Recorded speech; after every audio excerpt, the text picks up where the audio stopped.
Voici les documents que Sandra a remis cette semaine à l'école de son fils.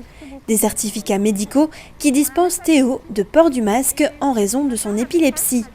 L'enfant est accepté, mais avec des règles sanitaires strictes. Que Théo 1 serait isolé de la classe, serait isolé aussi en cours de récréation, que la personne qui s'occupait de lui, AVS, même si ce n'est pas son AVS attitré, n'allait plus s'en occuper, qu'il n'allait plus faire de cours de religion parce que la salle est trop petite, et qu'elle, en tant qu'enseignante, n'allait plus lui corriger ses devoirs ou autres travaux. Et là, c'était juste scandaleux parce qu'elle a dit tout ça devant le petit.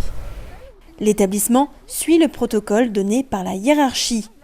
Sandra récupère Théo à la sortie de l'école pour découvrir comment s'est passée sa journée. Et ça te fait mal au cœur de ne pas aller avec les autres?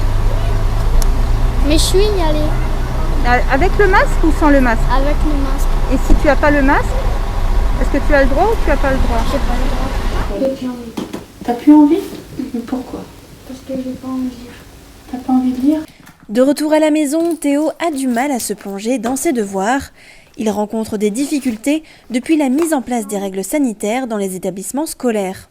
D'abord avec l'obligation du port du masque et aujourd'hui en raison de l'isolement qu'il vit.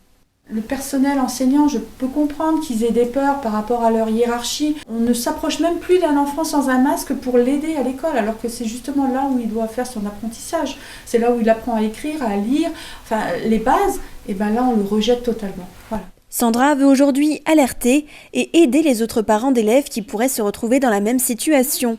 Elle est dans l'attente de réponses du rectorat et de l'inspection académique pour que son fils Théo se sente à nouveau à sa place dans son école. L'établissement, quant à lui, n'a pas souhaité répondre à nos questions.